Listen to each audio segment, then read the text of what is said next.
महान पुरुषों की सेवा करना, महत सेवा। बेटे ने कहा, हे पिताजी, संत की सेवा का क्या फल है? आप बताएं, फिर हम सेवा करेंगे। आप फल बताओगे तब तो हम उस काम को करेंगे। ऋषभ भगवान कहते हैं, द्वार माहुर विमुक्ते, संत की सेवा का फल मोक्ष का खुला हुआ दरवाजा में प्रवेश करना। अभी पाठ हुआ था, मोक्ष द्वारे द्वारपाला चत्वार परिकीर्तिता, समो विचार संतोषस् चतुर्थः साधु संगमः। मोक्ष के द्वार पर 4 द्वारपाल रहते, सम विचार संतोष और साधु संग। अखंड सुख को मोक्ष कहते हैं। जो जीव अखंड सुख पाना चाहता हो वह संत का संग करे। अखंड सुख को प्राप्त करा देने वाला यदि कोई दरवाजा है तो साधु का संग।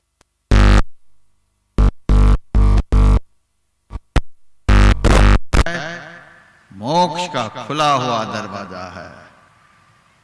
आज आप लोग ऐसे दरवाजे पर आकर खड़े हैं जिस दरवाजे पर खड़े होने के बाद दुख का दरवाजा बंद, शांति का दरवाजा खुल जाता है। महत सेवांग द्वार माहुर विमुक्ते। इसी का उल्टा, तमो द्वारंग योषितांग संग संगम, स्त्री लंपट विषयी पुरुषों, नरक का खुला हुआ दरवाजा है।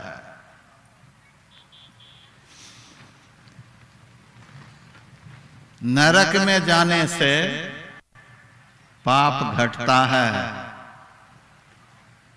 यदि आप लोगों का ऐसा कर्म हो गया है जो कर्म आपको नरक में लेकर के जाएगा तो ज्यादा चिंता मत करना। जो हो गया उसकी गीत गाने से कोई फायदा नहीं है, वह तब हो ही गया है। यदि नरक में जाने लायक कर्म आपका हो गया है तो चलिए, चिंता की बात नहीं। नरक में जाने से पाप घटता है, क्योंकि पाप की सजा वहीं भुगतनी पड़ती है। 20 साल की किसी को सजा मिली हो, 1 साल रह लिया हो उसमें, अब तो 1 साल कम रहना पड़ेगा। यही है नरक। जब पापी नरक में जाता है तो वहां जाते ही पाप घटना शुरू हो जाता है। स्वर्ग में जाने से पुण्य घटता है। क्षीणे पुण्य मर्त लोके विसंति, पुण्य क्षीण से देव स्वर्ग से नरक में आवे। स्वर्ग क्या है? 5 स्टार होटल है। खूब जेब में पैसे गरम हैं, खूब मौज करो, 56 भोग लगाओ वहां पर, खूब सेवा होगी, खातिरदारी होगी। पैसे की गर्मी जब खत्म हो जाएगी तो जो मजदूर होटल में आपके सामने गिलास में पानी लेकर के आते थे, वही मजदूर कहेंगे अब कमरे खाली करो, बाहर निकलो यहां से। अब पानी नहीं दोगे तो पानी तो देंगे तो बहुत कुछ पैसे भी तो लाओ। पैसे तो है नहीं, बिना पैसे 5 स्टार होटल गर्दन पर हाथ देकर बाहर कर देगा। वही है स्वर्ग। पुण्य क्षीण से देव स्वर्ग से नरक में आवे। स्वर्ग में जाने से पुण्य का नाश होता है। जितने दिन रहेंगे धीरे धीरे पुण्य क्षय होते होते होते होते पुण्य खत्म हो जाएगा, नरक में आएगा। नरक में जाने से पाप घटता है, स्वर्ग में जाने से पुण्य घटता है, और पापी का संग करने से, विषयी पुरुषों का संग करने से पुण्य घटता है और पाप बढ़ता है। इसीलिए जीवन में पापी यदि मिल जाएं उनका संग नहीं करना, बाएं दाएं से निकल जाना, क्योंकि नरक से भी ज्यादा खतरनाक होता है। जो भजन नहीं करे, जो सत्संग नहीं करे, जो शुभ कर्म सत्कर्म नहीं करे, ऐसे नीच निकृष्ट जो होते हैं नरक से भी गंदे होते हैं, क्योंकि नरक में पाप घटता है और पापी के संग से पाप बढ़ता है। इसीलिए तुलसीदास जी महाराज की वाणी में ते नर नरक रूप जीवत जग भव भंजन पद विमुख अभागी। चलता फिरता नरक देखे हैं दुनिया में कहीं? देखो नरक आ रहे हैं, चलता फिरता नरक कौन? भव भंजन पवत विमुख अभागी। जन्म मरण के दुखों को हरण करने वाले भगवान की भक्ति से जो विमुख है वह चलता फिरता नरक है। निसी वासर रुचि पाप असुच मन खल मति मलिन निकम पथ त्यागी। निसी वासर रुचि पाप, दिन रात पाप कर्म करने में ही जो लगा रहता है। असुचि मन, जिसका मन सदैव मलिन रहता है और पवित्र रहता है। खल, जो दूसरे को सताने में ही लगा रहता है। मति मलिन, जिसकी बुद्धि भ्रष्ट हो गई है। निगम पथ त्यागी, वेद विरुद्ध मार्ग पर चलने वाला जो है। नहीं सत्संग भजन नहीं हरि को, श्रवणन राम कथा अनुरागी। जो कभी सत्संग में नहीं बैठता,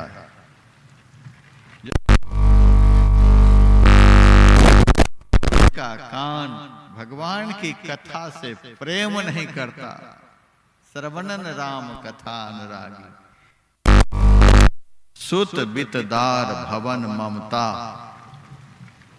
पुत्र में, स्त्री में, घर में, संपत्ति में जिनकी मोह बुद्धि है, इसी में दिन रात लगे रहते हैं। निसी सोवत अति, रात भर सोते रहते हैं, कभी आंख नहीं खुलती। निसी सोवत अति न का बहुमति जागी। यदि जीवन में कोई जगाने वाले संत मिल जाएं तो उनके जगाने पर भी नहीं जगते। तुलसीदास हरि नाम सुधा तजी। सठ हठी पियत विषय विष मांगी। परमात्मा की भक्ति रूपी अमृत को छोड़ करके जो विषय रूपी विष को मूर्ख मांग मांग करके पीता है, वह चलता फिरता नरक का स्वरूप है। वह चलता फिरता नरक। ऐसे से परहेज करना। पापी के संग से पाप बढ़ता है, पुण्य घटता है। संत के संग से पुण्य का नाश नहीं होता, पाप का नाश हो जाता है। संत के संग से पाप का नाश हो जाता है और पुण्य बढ़ने लग जाता है। इसीलिए संत जो होते हैं चलता फिरता स्वर्ग से भी बढ़कर होते हैं। पापी चलता फिरता नरक और संत चलता फिरता वैकुंठ। इसीलिए भी आप लोगों ने भजन में सुना, जा दिन संत पाहुने आवत। तीर्थ कोटि अनहान करे फल दर्शन ही ते पावत। पाहुना कहते हैं मेहमान को। पाहुना आया घर में, संत भी पाहुना ही है, मेहमान है। और यह भी मैं कह सकता हूँ दुनिया का सबसे बड़ा मेहमान आया है। इसीलिए दुनिया में सबसे ज्यादा सेवा के योग्य वही मेहमान है। खातिरदारी के योग्य मेहमान वही है।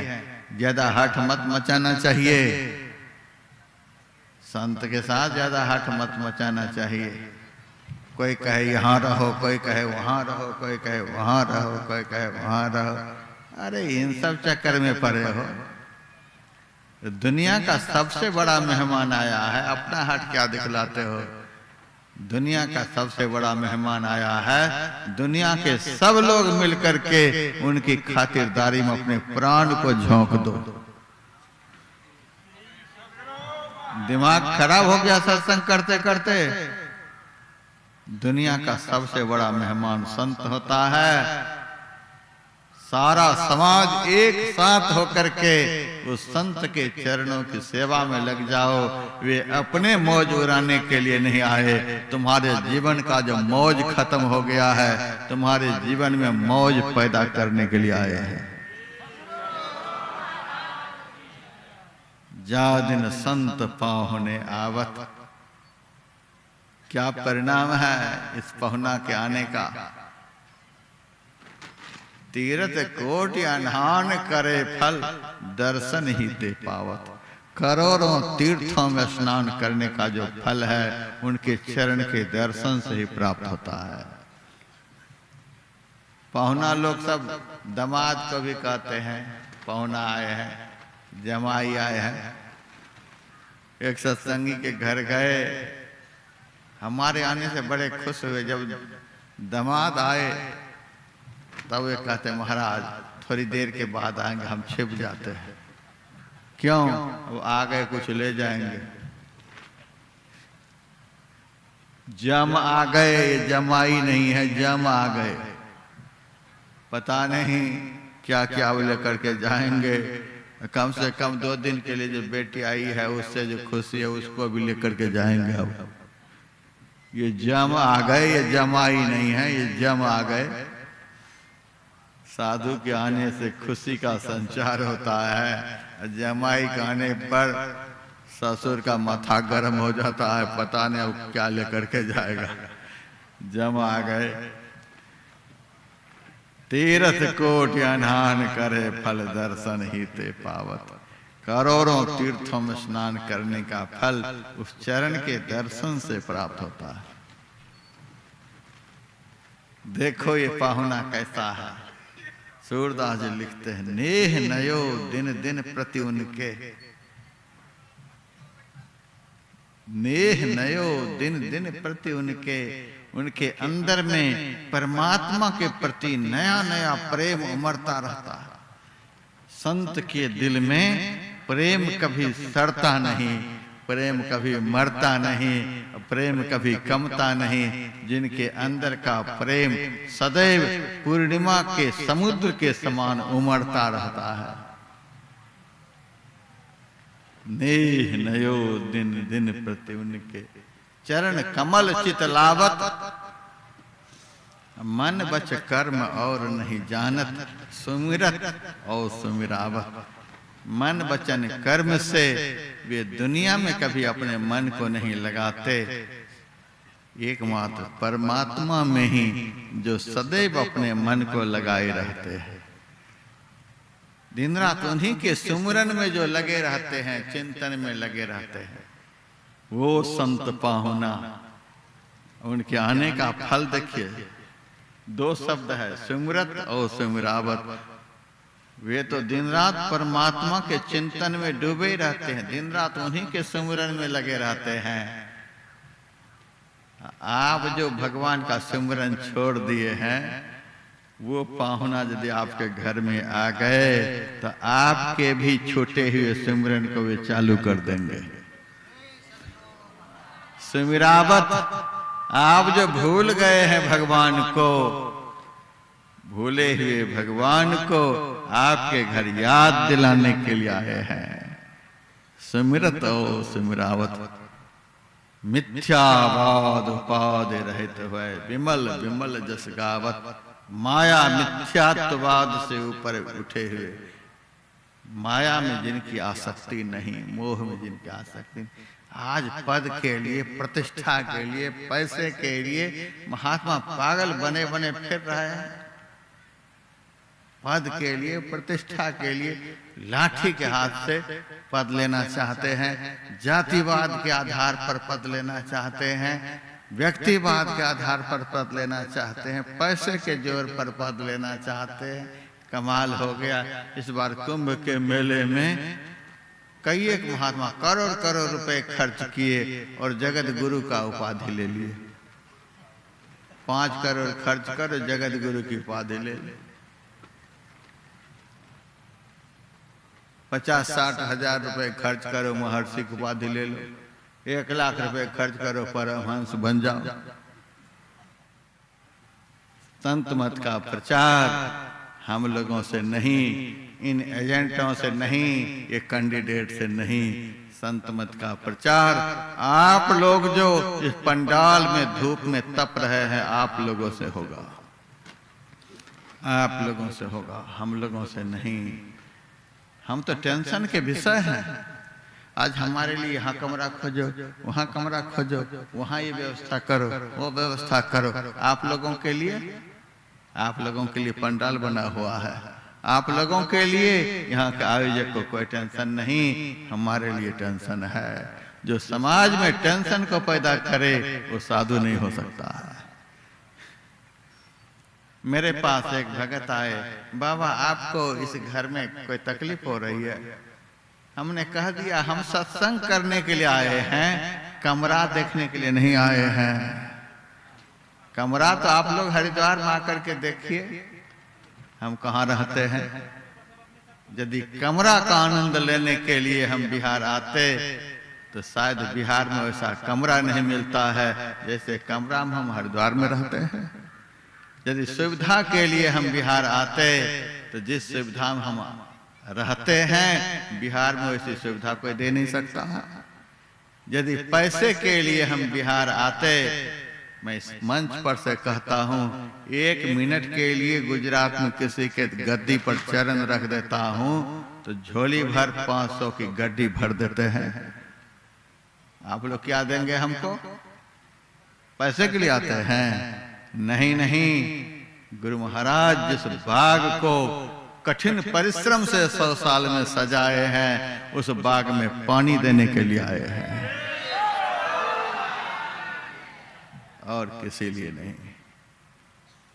और इस मंच पर से झूठा प्रचार नहीं होता है। साफ साफ बोलता हूं, मिथ्यावाद उपाधि रहित। जगत गुरु शंकराचार्य ने माया को मिथ्यात्ववाद कहते हैं, जो सदैव झूठ हो, सदैव झूठ हो। इस संसार का न धन सत्य है, न भवन सत्य है, न तन सत्य है, न परिवार सत्य है, न उपाधि सत्य है। दुनिया में कुछ सत्य नहीं है। इसी को माया मिथ्यात्ववाद कहते हैं, जिनकी वृत्ति ऐसे असत संसार से सदैव रहित है। वो है दुनिया के सबसे बड़े पाहुना, जा दिन संत पाहुने आवत। वो पाहुना जो माया मिथ्यात्ववाद से बिल्कुल रहित हो गए। विमल विमल जस गावत, निर्मल निर्मल परमात्मा के निर्मल निर्मल जस को जो सदैव गली गली में जाकर के गाते रहते हैं। यहाँ हम लोग कव्वाली गाने के लिए नहीं आए हैं, छैला बिहारी का नाच दिखाने के लिए नहीं आए हैं। ईश्वर परमात्मा का निर्मल निर्मल जस गाने के लिए आए हैं, जिस गाना को सुनकर के जन्म जन्म का मलिन मन आपका निर्मल हो जाएगा। विमल विमल जस गावत, बंधन कठिन कर्म जो पहले सौ काटी बहावत। ये संत रूपी पाहुना जब समाज के बीच में आते हैं तो देखिए, बंधन कठिन कर्म जो पहले के किए हुए कर्म का जो कठिन बंधन है, जिससे यह जीव जकड़ करके अनेक प्रकार के दुख को यहाँ भोग रहा है, वो कठिन कर्म के बंधन को संत खोल करके नष्ट कर देते हैं, जला देते हैं। जैसे नाग का बंधन बड़ा विकट होता है, नाग फांस बड़ा विकट बंधन होता है। सांप जब बांध देता है दोनों हाथ को, काट देंगे उनको तो भी नहीं छोड़ेंगे, इतना कठिन बंधन होता है। और ऐसा बंधन जो किसी भी तरह से नहीं खुले, उस नाग के बंधन से यदि आसानी से मुक्त हो जाना चाहते हैं तो एक ही उपाय है, आप गरुड़ पक्षी के सामने चले जाइए। गरुड़ को देखते ही सांप डर के मारे खुल करके भाग जाता है। तो जैसे गरुड़ को देखते ही नाग का कठिन बंधन खुल जाता, वैसे संत को देखते ही जन्म जन्म का कर्म बंधन खुल करके भाग जाता है। बंधन कठिन कर्म जो पहले, सो काटि बहावत। संगति रहे साधु को अनुदिन, भव दुख दूरी न सावत। ये बहुत बड़ी बात है। संगति रहे साधु के अनुदिन, प्रतिदिन यह संग लगाई रहे। हमारे सत्संगी भाई बहन अब ज्यादा नहीं समझते हैं, सुनते खूब हैं, समझते कम। गुरु महाराज के सामने जाकर के बेटा नहीं है, बेटी नहीं है, ये नहीं है, वो नहीं है, ज्यादा इससे ऊपर उठेंगे तो कहेंगे ध्यान में बिंदु का दर्शन नहीं होता है, नाद का दर्शन नहीं होता है, ये नहीं सुनाई देता है, वो नहीं सुनाई देता है। काहे के लिए गुरु महाराज का सिर खाने के लिए आता है? गुरु महाराज की शरण में आकर के गुरु महाराज से यही कहिएगा कि संगति रहे साधु के अनुदिन। हे गुरु महाराज, आपसे यही प्रार्थना है कि जब तक शरीर में प्राण रहे, संत का संग कभी छूटे नहीं। और कुछ नहीं मांगना, ठगे जाओगे। संगति रहे साधु के अनुदिन। भरत जी जब तीर्थराज प्रयाग गए, वहां यमुना जी के किनारे पर खड़े होकर के यमुना मैया से कहते हैं, आरत काहे न करहि कुकर्मु, मांगहि भीख त्याग निज धर्मु। दुखी व्यक्ति कौन सा कुकर्म नहीं करता है, अपना धर्म छोड़ देता है, भीख मांगने लग जाता है।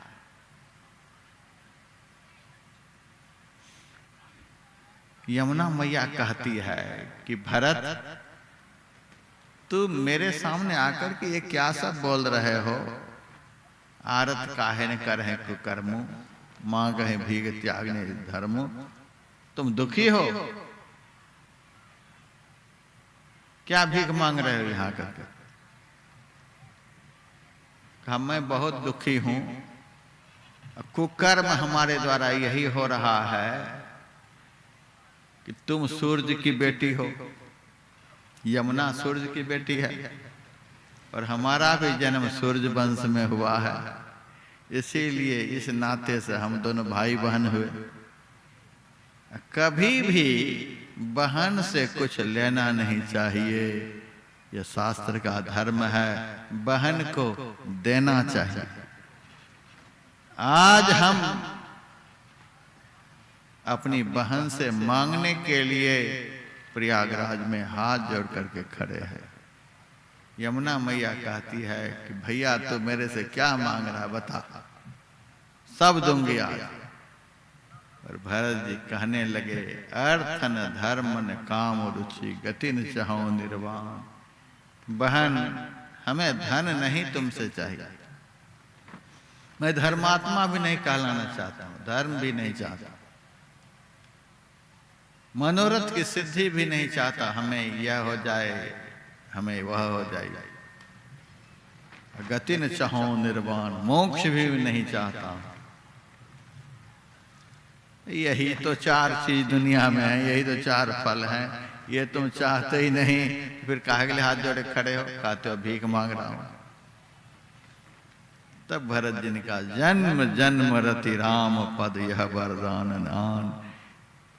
हमें जन्म जन्म में जितना जन्म लेना पड़े, मैं यह नहीं कहता हूं हमें ध्यान में ये दिखा दो वो दिखा दो, जितना भी जन्म लेना पड़े, सारे जन्मों में भगवान राम के चरणों में हमारा अपार प्रेम हो, और कुछ नहीं चाहिए।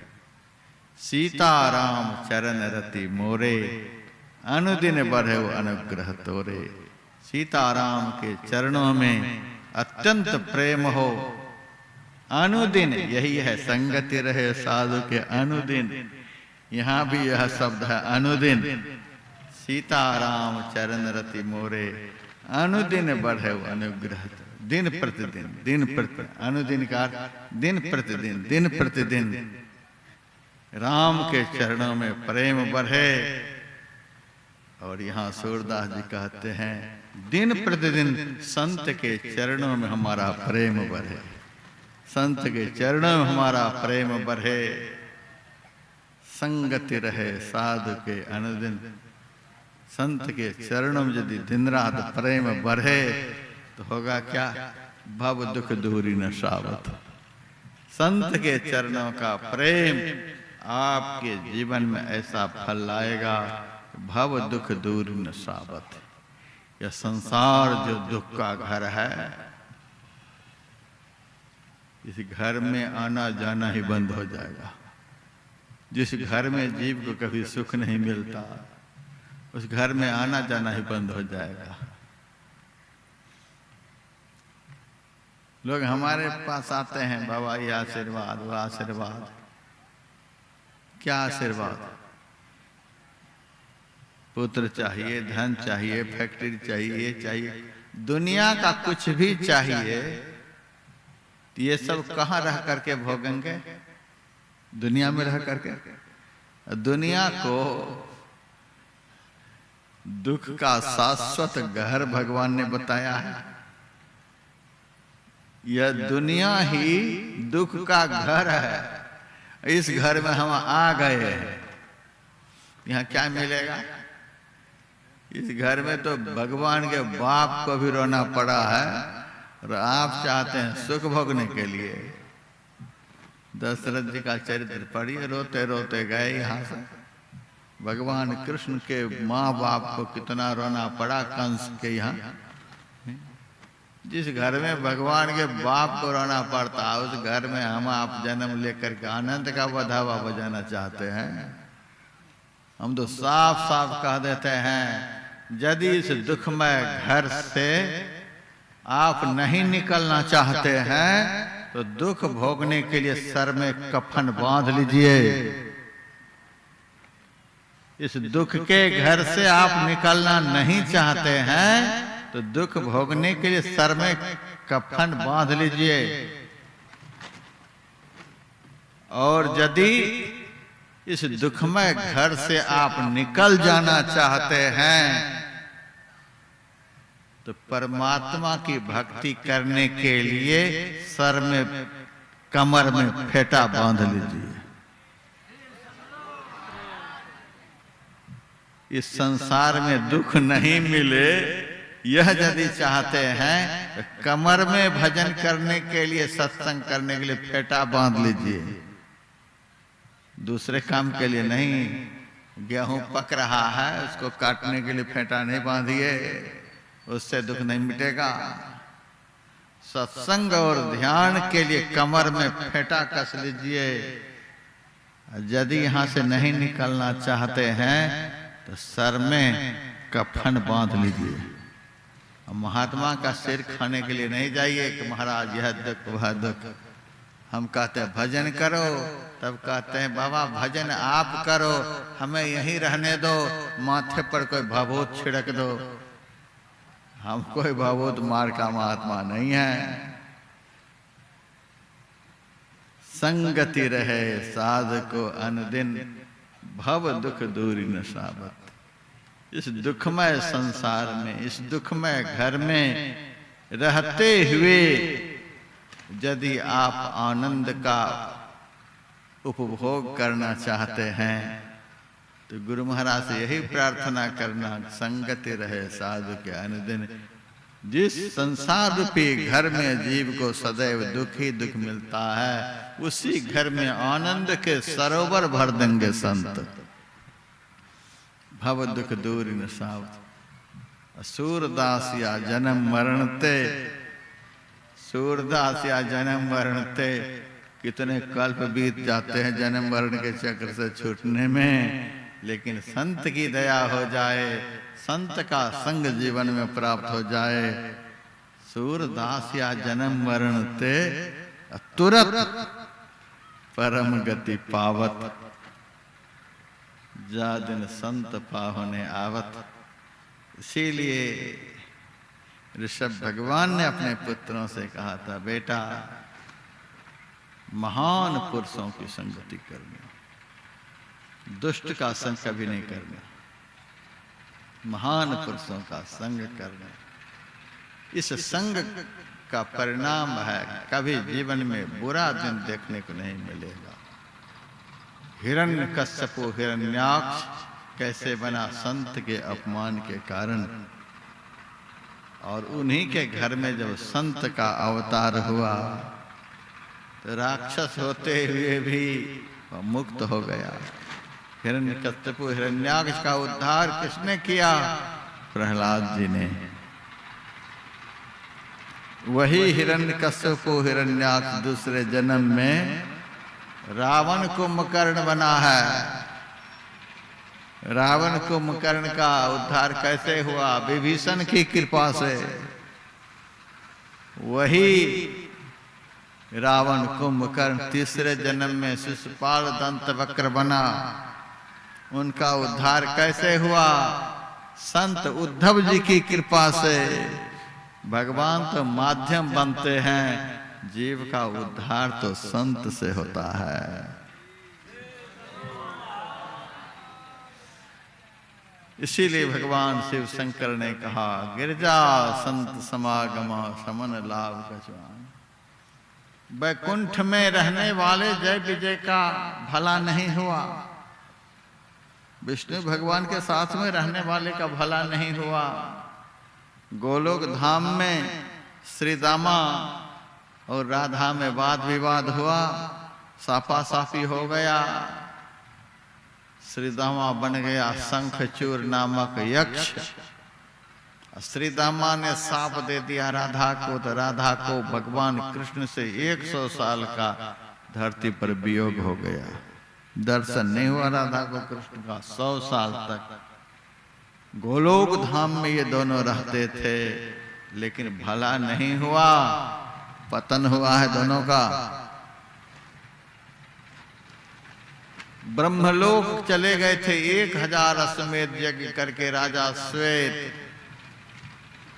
जब तक संत अगस्त जी का उनको दर्शन नहीं हुआ, तब तक ब्रह्मा के दर्शन से, ब्रह्मलोक के निवास से अपने मरे हुए शरीर का मांस खाना उसका बंद नहीं हुआ, उद्धार नहीं हुआ। राजा नहुष तपस्या के बल से सदैव स्वर्ग गए और इंद्र का पद प्राप्त कर लिए। वहां जाकर के संत का अपमान किया, संत को कहार बना लिया और अपने राजा बनकर के पालकी पर बैठ गए। उसी संत के अपराध के कारण इंद्र के पद से राजा नहुष का पतन हो गया, अजगर बन गया। इंद्र के दर्शन से, इंद्र के पद को प्राप्त करके भी भला नहीं हुआ। राजा ययाति का भी पतन हुआ, त्रिशंकु का पतन हुआ। सारे पुण्य कर्मी पुरुषों का स्वर्ग से पतन हो गया है, लेकिन जिन्होंने जीवन में संत का संग कर लिया, उसका कभी पतन नहीं हुआ है। संत संग से पतन नहीं, उत्थान होता है। मेरे